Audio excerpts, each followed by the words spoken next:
Hello students, welcome to law excellence IAS academy. ఇవాళ మనం October 5వ తేదీకి సంబంధించి హిందూ న్యూస్ పేపర్లో ఉన్నటువంటి ఇంపార్టెంట్ ఆర్టికల్స్ చూద్దాం.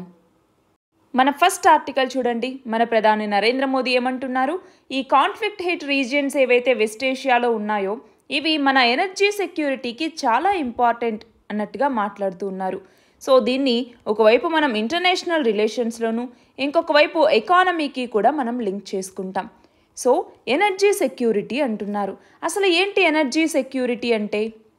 ఎనర్జీ సెక్యూరిటీ లేదా ఇంధన భద్రత అంటాం.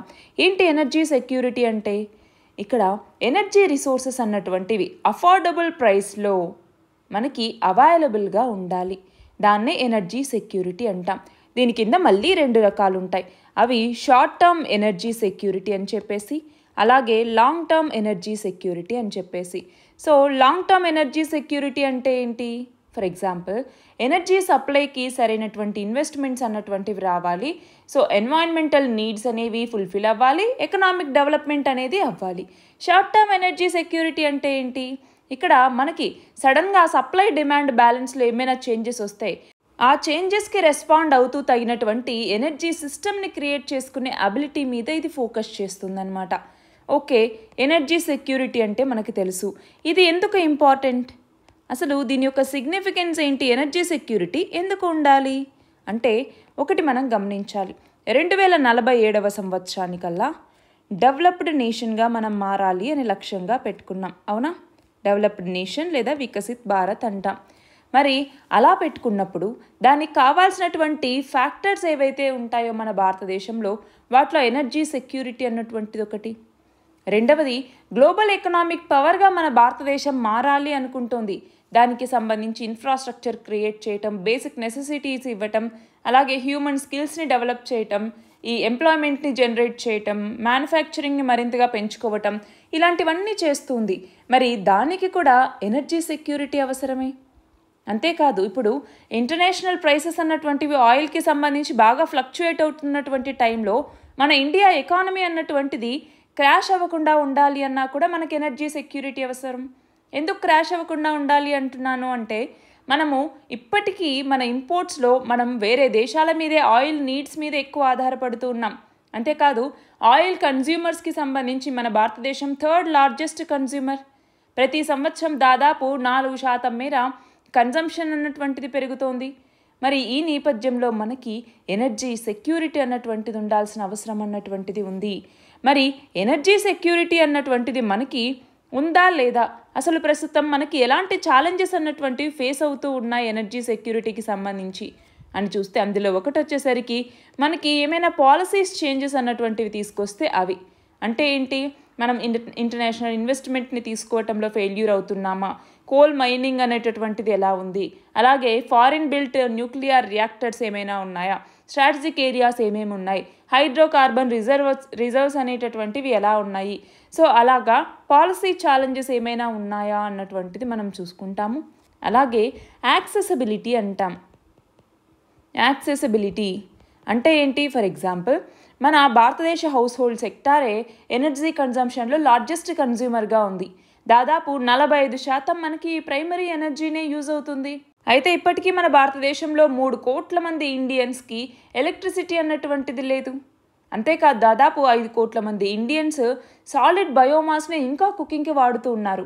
మనము దాన్ని తీసుకొచ్చి ఎల్పిజి సిలిండర్ని తీసుకొచ్చిన మనం స్కీమ్లు తీసుకొచ్చి, కానీ దాని వాడకం అన్నటువంటిది ఇప్పుడు సరిగ్గా జరగలేదు.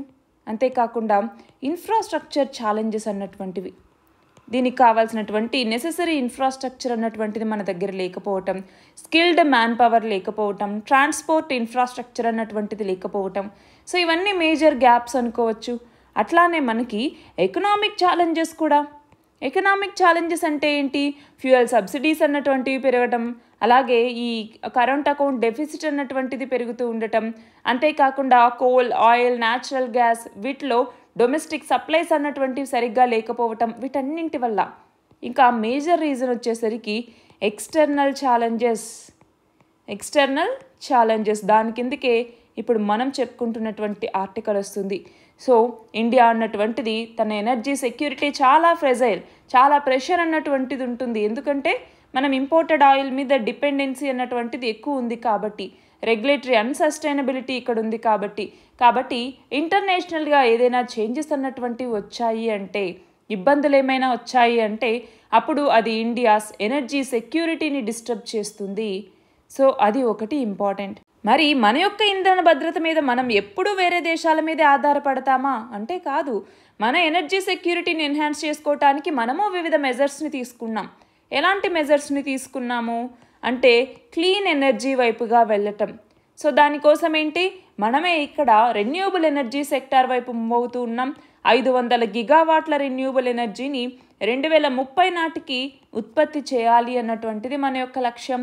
అట్లానే ఇందాక చెప్పుకున్నట్టుగా క్లీన్ ఫ్యూయల్ కోసం ప్రధానమంత్రి ఉజ్వల యోజన అనేసి తీసుకురావటం జరిగింది. కాకపోతే దీన్ని ఎంతవరకు ఇంప్లిమెంట్ చేస్తున్నారన్నటువంటిది మన తర్వాత ఆలోచిస్తే, ఫస్ట్ అయితే ఇవన్నీ చేస్తోందన్నమాట. అంతేకాదు మనకి ఇరిగేషన్కి కూడా సోలార్ ఇరిగేషన్ పంప్ స్కీమ్ అనేసి, పంప్ డిస్ట్రిబ్యూషన్ అనేసి తీసుకురావటం జరిగింది. అంతేకాదు ఈ నాన్ కన్వెన్షనల్ ఎనర్జీ రిసోర్సెస్ ఏవైతే ఉన్నాయో వాటిని ఇంకా ఎక్స్ప్లోర్ చేయాలి, వాటి మీద రీసెర్చ్ అన్నటువంటిది చేయాలి. ఫర్ ఎగ్జాంపుల్ జియోథర్మల్ ఎనర్జీ కావచ్చు, టైడల్ ఎనర్జీ కావచ్చు. ఇవన్నీ మనం చూస్తే రీసెంట్గా రామగుండం జియోథర్మల్ ఎనర్జీ ప్రాజెక్ట్ అనుకున్నామా. సో అదేంటి, భూమిలో నుంచి వచ్చేటటువంటి వేడి నీటిని ఉపయోగించుకొని విద్యుత్ని ఉత్పత్తి చేయటం జియోథర్మల్ ఎనర్జీ. సో అలాంటి వాటికి వెళ్ళటం కావచ్చు. అంతేకాకుండా మనకి national mission for enhanced energy efficiency అన్నటువంటిది ఉంది. దీని ద్వారా మన ఎనర్జీ ఎఫిషియెంట్ టెక్నాలజీస్ ఏవేవైతే ఉన్నాయో, ప్రోడక్ట్స్ ఏవైతే ఉన్నాయో వాటన్నింటినీ అనలైజ్ చేయాలన్నమాట, వాటిని యూజ్ చేసుకోవటం. అంతేకాకుండా మనం ఎలక్ట్రిక్ వెహికల్స్కి మూవ్ అవ్వటం. దీనికోసం రీసెంట్గా PME డ్రైవ్ అన్నటువంటి స్కీమ్ని గవర్నమెంట్ తీసుకొచ్చింది. అలాగే PME బస్ అన్నటువంటి ఫెసిలిటీని తీసుకొచ్చింది. సో ఇవన్నీ కూడా మనకి ఇంపార్టెంట్. ఇన్ఫ్రాస్ట్రక్చర్ని పెంచుకోవాలి, ఎనర్జీ డిప్లొమసీని పెంచుకోవాలి, అలాగే సోలార్ ఎనర్జీ కావచ్చు, ఇలా రెన్యూబుల్ ఎనర్జీ ఏవైతే ఉంటాయో వాటన్నింటినీ పెంచుకోవాలి. అయితే ఇప్పుడు మనం చూస్తే ఈ వెస్ట్ ఏషియాలో ఇప్పుడు ఇరాన్ అన్నటువంటిది ఇజ్రాయెల్ మీద దాడి చేయటం. ఇజ్రాయెల్ కనుక ఇప్పుడు మళ్ళీ ఇరాన్ మీద దాడి చేసిందనుకోండి, అదొక సినారియో.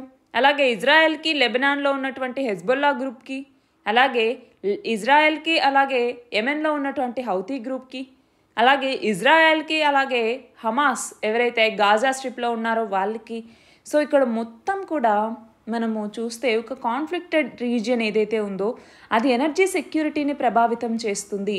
అది ట్రాన్స్పోర్ట్ పరంగా అవ్వచ్చు, లేదా ఆ ఆయిల్ రిజర్వ్స్ పరంగా కావచ్చు, లేదా సప్లై చైన్ డిస్ట్రప్షన్స్ కావచ్చు. సో వీటి వల్ల మన ఎనర్జీ సెక్యూరిటీ దెబ్బతినే ప్రమాదం అన్నటువంటిది ఉంది అనేసి ఈ ఆర్టికల్. నెక్స్ట్ ఆర్టికల్ చూడండి. మన external affairs minister SCO meet కోసం పాకిస్తాన్కి వెళ్ళబోతూ ఉన్నారు. సో ఈ కంటెక్స్లో మనం దేని కింద చదువుకుంటాము, ఇంటర్నేషనల్ రిలేషన్స్, దాంట్లో రీజనల్ గ్రూపింగ్స్ కింద చదువుకుంటాం. సో ఫస్ట్ ఆఫ్ ఆల్ ఇక్కడ షాంఘై కోఆపరేషన్ సమ్మిట్ అన్నటువంటిది ఆల్రెడీ కజకిస్తాన్లో జరిగిందనమాట. అయితే ఇప్పుడు ఇది మీట్ అన్నటువంటిది జరగబోతోంది. సో ఈ నేపథ్యంలో ఇది ఎక్కడ జరగబోతోంది, పాకిస్తాన్లో.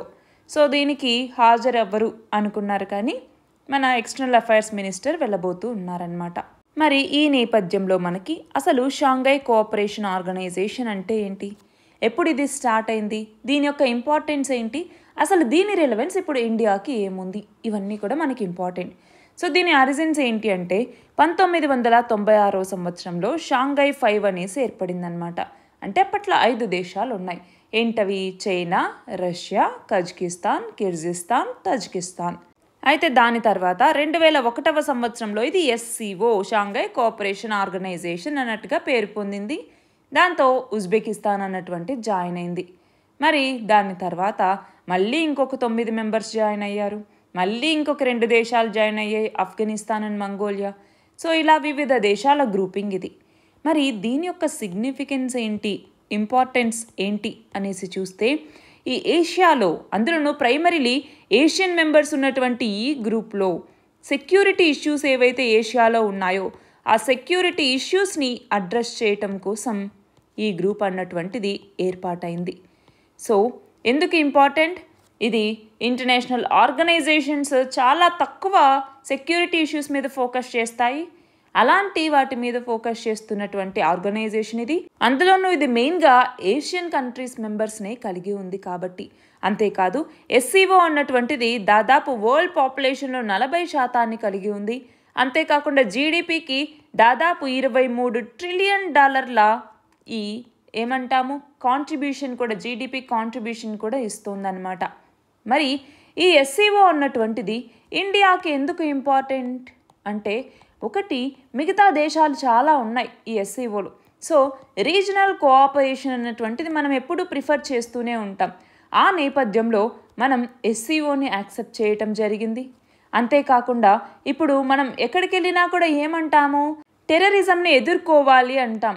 సో ఆ కౌంటర్ టెర్రరిజం ఎఫర్ట్స్ని పెట్టడం కోసం దానికంటూ ఒక పర్మనెంట్ స్ట్రక్చర్ని తీసుకురావాలి అన్నట్టుగా మన భారతదేశం ఎప్పటి నుంచో ప్రయత్నిస్తూ ఉంది. మరి ఆ నేపథ్యంలో ఇప్పుడు ఎస్సీఓలో ఉన్నటువంటి ర్యాట్స్ ఏదైతే ఉందో ఇది యాంటీ టెర్రరిజం ఎఫర్ట్స్ని ప్రయత్నిస్తూ ఉంది, రీజనల్ ఎంగేజ్మెంట్ని తీసుకురావాలి అనుకుంటోంది. ఎస్సీఓకి సంబంధించి ఇదొక సిగ్నిఫికెంట్ పర్మనెంట్ స్ట్రక్చర్ అనమాట. సో కాబట్టి ఇండియాకి యాంటీ టెర్రరిజం ఎక్సర్సైజెస్లో కావచ్చు, ఇంటెలిజెన్స్ అనాలిసిస్లో కావచ్చు, అలాగే టెర్రరిస్ట్ మూమెంట్స్కి సంబంధించిన ఇన్ఫర్మేషన్ షేర్ చేయటం, డ్రగ్ ట్రాఫికింగ్కి సంబంధించిన ఇన్ఫర్మేషన్ షేర్ చేయటం, ఇలాంటి వాటితో హెల్ప్ చేస్తుంది. కాబట్టి మన భారతదేశం దీనికి కూడా ఓకే అనింది. కానీ మనకు ఇక్కడ ఉన్నటువంటి మేజర్ అడ్డంకి ఏంటి అంటే, ఒకటి పాకిస్తాన్ టెర్రరిజంని ప్రోత్సహిస్తూ ఉంది. అలాంటి పాకిస్తాన్లోనే ఇప్పుడు ఎస్సీఓ మీట్ అన్నటువంటిది జరుగుతోంది. ఇది గమనించాల్సినటువంటి విషయం. రెండవది వచ్చేసరికి చైనా ఏం చేస్తుంది, ఇండియన్ ఓషన్ రీజియన్లో చాలా అగ్రెసివ్గా ముందుకెళ్తోంది బెల్ట్ అండ్ రోడ్ ఇనిషియేటివ్తో. సో వీటన్నింటి వల్ల కూడా మనం ఇబ్బందులు ఎదుర్కొంటూ ఉన్నాము. కాబట్టి ఇప్పుడు మనల్ని ఎగ్జామ్లో అడగచ్చు ఏమని, ఎస్సీఓ యొక్క రోల్ ఏంటి సెక్యూరిటీ ఛాలెంజెస్ని అడ్రస్ చేయడానికి ఏషియాలో అన్నట్టుగా అడిగితే మనం ఆన్సర్ చేయగలిగేలాగా ఉండాలి.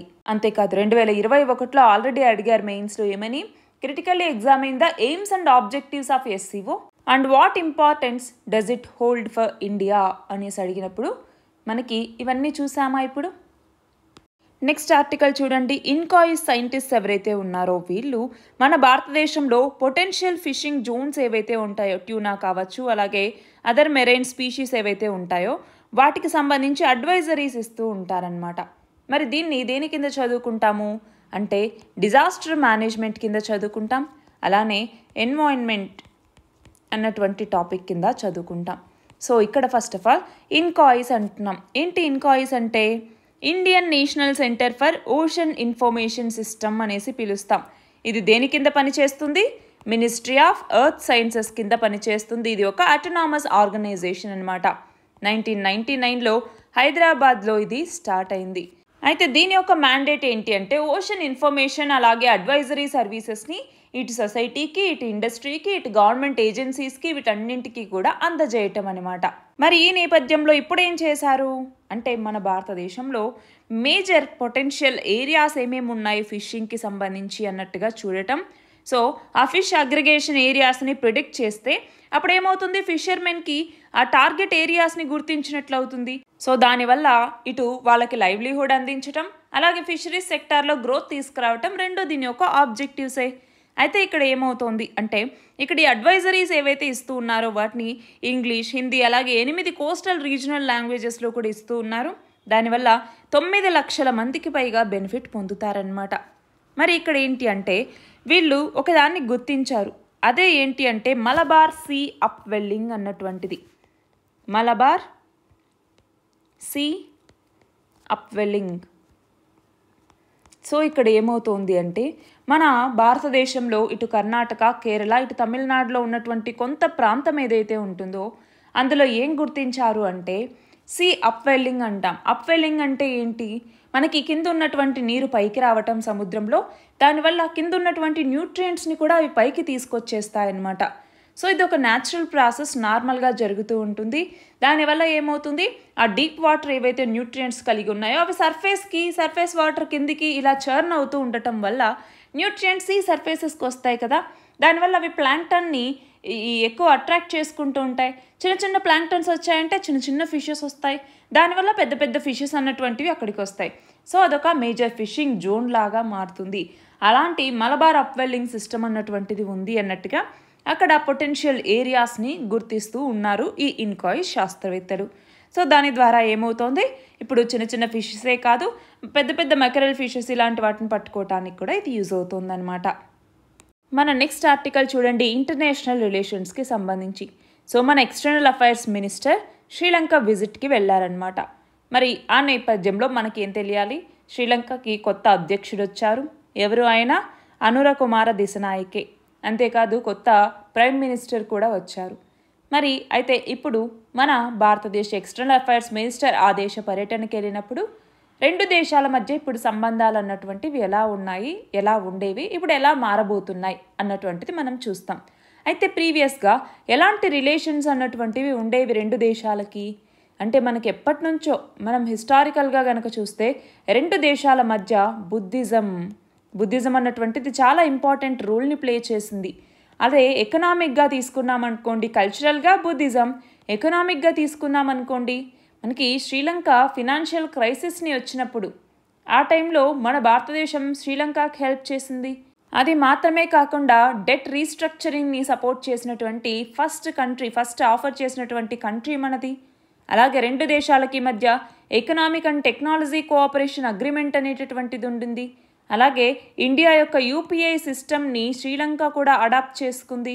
అంతేకాదు ట్రేడ్కి సంబంధించి రూపీని వాడటంలో శ్రీలంక కూడా మనకి చాలా మేజర్ రోల్ని ప్లే చేసింది. అలాగే India Sri Lanka free trade agreement అన్నటువంటిది ఉంది. ఇది మాత్రమే కాకుండా ఇటు ఇంటర్నేషనల్గా కనుక మనం చూస్తే ఇంటర్నేషనల్ కోఆపరేషన్ అంటాం. ఇంటర్నేషనల్ కోఆపరేషన్ పరంగా చూసామనుకోండి రెండు దేశాలు వేటిలో భాగస్వాములుగా ఉన్నాయి. బిమ్స్టెక్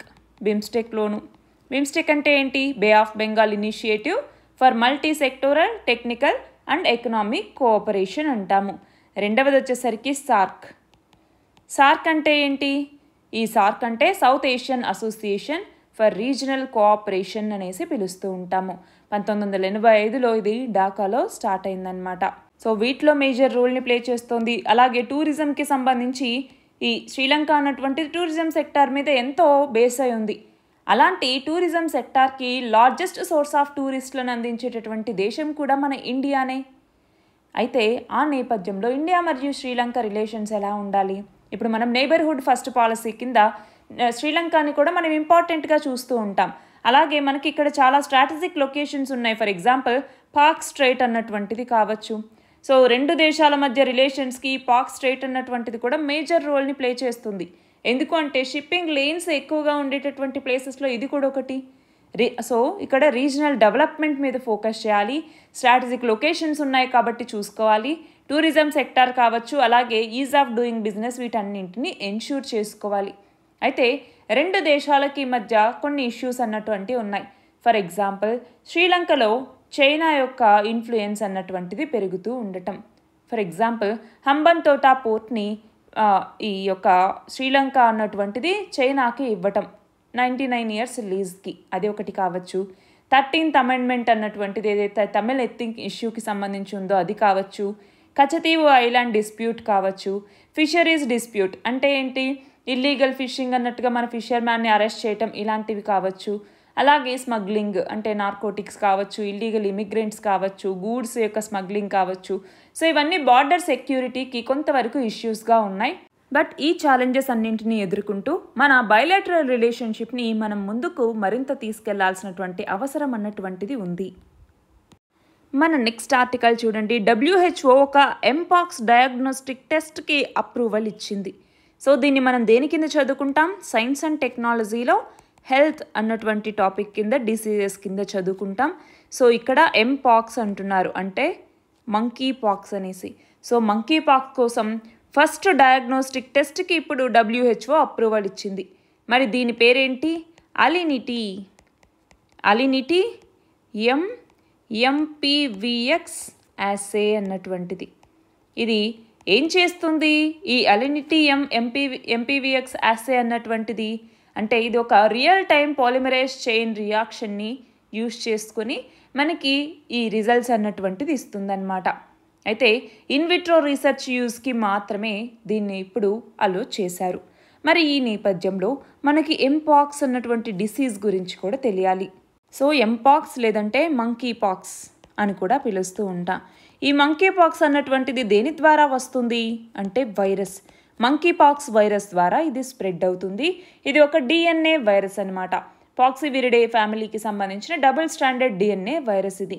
సో ఇది ఫస్ట్ ఆఫ్ ఆల్ 1958వ సంవత్సరంలో మంకీస్లో గుర్తించారు. దాని తర్వాత హ్యూమన్స్ కూడా ఇది ఇన్ఫెక్ట్ అవుతూ వచ్చింది. సో ఎలా ట్రాన్స్మిట్ అవుతుంది ఇది? ట్రాన్స్మిషన్ అన్నటువంటిది ఎలా వస్తుంది, అందులో ఉన్న మనుషుల్లోకి ఎలా వస్తుంది అంటే ఇది ఒక జూనోటిక్ డిసీజ్. జూనోటిక్ డిసీజ్ అంటే ఏంటి? జంతువుల ద్వారా వ్యాప్తి చెందుతుంది. ఫర్ ఎగ్జాంపుల్ ఒక మంకీస్ అనే కాదు, ఇవి ర్యాట్స్, బ్యాట్స్ వీటి ద్వారా కూడా వ్యాప్తి అన్నటువంటిది చెందుతుంది. సో ఇక్కడ వీటి యొక్క సిమ్టమ్స్ ఏమేమి ఉంటాయి అంటే ఎవరికైతే ఈ మంకీ పాక్స్ అన్నటువంటిది వస్తుందో అలాంటి వాళ్ళకి ఫీవర్, హెడేక్, మజిల్ పెయిన్స్ అన్నటువంటివి, అలాగే ర్యాషెస్, చిన్న చిన్న బంప్స్ ఇలాంటివి వస్తూ ఉంటాయన్నమాట. మరి దీనికి వ్యాక్సినేషన్ అన్నటువంటిది ఉందా అంటే వ్యాక్సినేషన్ అన్నటువంటిది ఉంది. మరి ఎక్కువగా స్మాల్ పాక్స్ వ్యాక్సినేషన్స్కి ఏవైతే యూజ్ చేస్తూ ఉన్నారో వాటిని దీనికి కూడా యూజ్ చేస్తారు.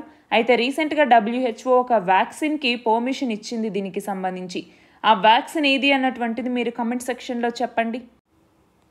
నెక్స్ట్ ఆర్టికల్ చూడండి. మనము ఎకానమీలో గ్రోత్ అండ్ డెవలప్మెంట్లో ఈ టాపిక్ని చదువుకుంటాము. అది ఏంటి అంటే ఇక్కడ పిఎంఐ అంటే ఏంటి? పర్చేసింగ్ మేనేజర్స్ ఇండెక్స్ అనేసి పిలుస్తూ ఉంటాం. ఈ పర్చేసింగ్ మేనేజర్స్ ఇండెక్స్ అన్నటువంటిది ఒక సర్వే బేస్డ్ మెజర్ అనమాట.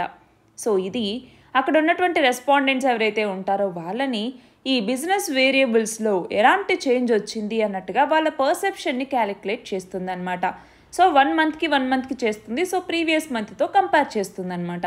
దీని ద్వారా ఏంటి? ప్రస్తుత బిజినెస్ కండిషన్స్ ఎలా ఉన్నాయి, ఫ్యూచర్ బిజినెస్ కండిషన్స్ ఎలా ఉన్నాయి అన్నట్టుగా ఆ కంపెనీ డెసిషన్ మేకర్స్, అనలిస్టులు, అలాగే ఇన్వెస్టర్స్ వీళ్ళకి ఇన్ఫర్మేషన్ని ప్రొవైడ్ చేయడానికి ఇది ఉపయోగపడుతుంది అనమాట. అయితే దీనిని సపరేట్గా రెండింటికి క్యాలిక్యులేట్ చేస్తారు. ఒకటి వచ్చేసరికి మ్యానుఫ్యాక్చరింగ్ సెక్టార్కి సంబంధించి, రెండవది వచ్చేసరికి సర్వీసెస్ సెక్టార్కి సంబంధించి మనకి రెండింటి సపరేట్గా దీన్ని క్యాలిక్యులేట్ చేస్తారనమాట.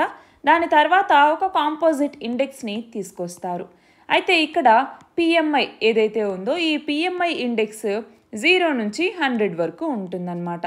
సో ఇక్కడ 50ని కనుక మనం తీసుకుంటే అబోవ్ 50 ఉందనుకోండి ఎక్స్పాన్షన్ అన్నటువంటి జరుగుతుంది బిజినెస్లో. బిలో 50 అనుకోండి అక్కడ ఏమవుతుంది? కాంట్రాక్షన్ అన్నటువంటిది ఉంది. అదే 50 అనుకోండి నో చేంజ్ అనేసి అంటాం.